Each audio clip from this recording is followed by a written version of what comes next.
Welcome to ప్రభా smart kitchen. నేను మీ ప్రభా. అందరికీ శ్రీరామనవమి శుభాకాంక్షలు.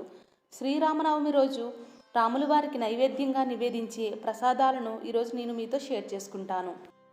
అవేమిటంటే చలిమిడి, వడపప్పు, పానకం. ముందుగా చలిమిడి ఎలా తయారు చేయాలో చూద్దాం. ముందుగా ఒక బౌల్లో 2 కప్స్ బియ్యాన్ని వేసుకుని నానబెట్టుకోవాలి. చలిమిడికి రేషన్ బియ్యం అయితే టేస్ట్ చాలా బాగుంటుంది. రైస్ వేసుకొని తరువాత వాటర్ వేసి వీటిని 4 అవర్స్ నానపెట్టుకోవాలి. 4 అవర్స్ తర్వాత 2-3 సార్లు వీటిని బాగా క్లీన్ చేసుకోవాలి. తరువాత దీని నుంచి వాటర్ మొత్తం తీసేసి ఒక క్లాత్ పైన వీటిని వేసి 1/2 అవర్ పాటు వీటిని ఆరనివ్వాలి. ఇలా ఆరబెట్టుకున్న రైస్ని మిక్సీ జార్లో వేసుకొని మెత్తగా దీన్ని బ్లెండ్ చేసుకోవాలి. తరువాత బెల్లాన్ని యాడ్ చేయాలి. ఏ కప్తో అయితే రైస్ తీసుకున్నామో అదే కప్తో 1/2 కప్ బెల్లాన్ని వేసుకోవాలి. తరువాత 2 యాలకులు వేసుకుని తరువాత దీనిలో 1 టేబుల్ స్పూన్ నెయ్యి కూడా వేసుకోవాలి. దేవునికి నైవేద్యంగా నివేదిస్తున్నాం కాబట్టి వీలైతే ఆవు నెయ్యి వేసుకోండి. తరువాత దీన్ని అంతటిని మళ్ళీ ఒకసారి బ్లెండ్ చేసుకోవాలి. ఇప్పుడు దీన్ని బౌల్లోకి తీసుకుని చేత్తో ఒకసారి ఇలా కలుపుకోవాలి. ఈ ప్రాసెస్ అంతా వాటర్ యాడ్ చేయకుండా చేయాలి. వాటర్ యాడ్ చేస్తే చలిమిడి పలచగా అయిపోతుంది. ఇలా చేత్తో బాగా కలుపుకుని ముద్దగా చేసుకోవడమే. అంతే, దేవుడికి నైవేద్యంగా నివేదించే పచ్చి చలిమిడి రెడీ అయిపోయింది. వీటిని మీకు కావలసినట్టుగా చిన్న చిన్న బాల్స్గా కూడా రెడీ చేసుకోవచ్చు. దీని టేస్ట్ చాలా బాగుంటుంది.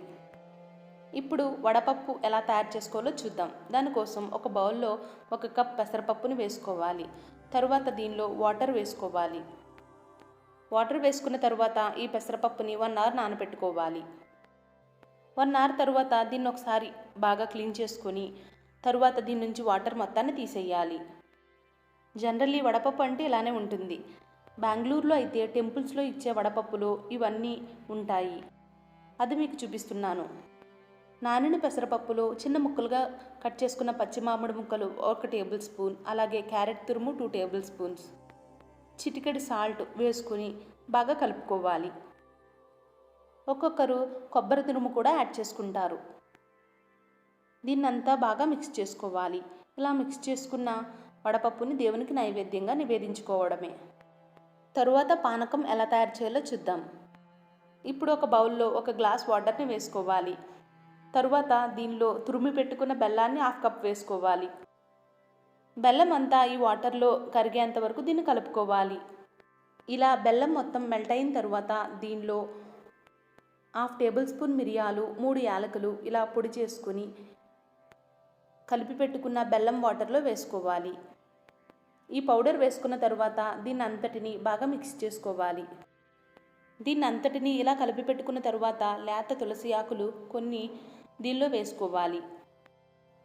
తులసి ఆకులు వేసుకున్న తర్వాత మళ్ళీ అంతటిని ఒకసారి బాగా కలుపుకోవాలి. శ్రీరామనవమికి మెయిన్ ప్రసాదంగా నివేదించే పానకం కూడా రెడీ అయిపోయింది. మిరియాలు, యాలకులు, తులసి ఆకు ఫ్లేవర్తో చాలా బాగుంటుంది ఈ పానకం. అంతేనండి, శ్రీరామునికి నైవేద్యంగా నివేదించే ప్రసాదాలన్నీ రెడీ అయిపోయాయి. ఈ వీడియో మీకు నచ్చితే ఒక లైక్ చేయడం మర్చిపోవద్దు. అలాగే మీ ఫ్రెండ్స్కి కూడా షేర్ చేయండి. ఫస్ట్ టైం నా ఛానల్ చూస్తుంటే సబ్స్క్రైబ్ చేసుకోండి. పక్కనే ఉన్న బెల్ ఐకాన్ యాక్టివేట్ చేసి ఆల్ అనే ఆప్షన్ క్లిక్ చేయండి. దానివల్ల నేను వీడియో అప్లోడ్ చేసిన వెంటనే నోటిఫికేషన్ మీకు వస్తుంది. మరెన్నో ఇలాంటి ప్రసాదాల రెసిపీస్ కోసం ప్రభా స్మార్ట్ కిచెన్ ఛానల్ని చూస్తూ ఉండండి. Thank you for watching.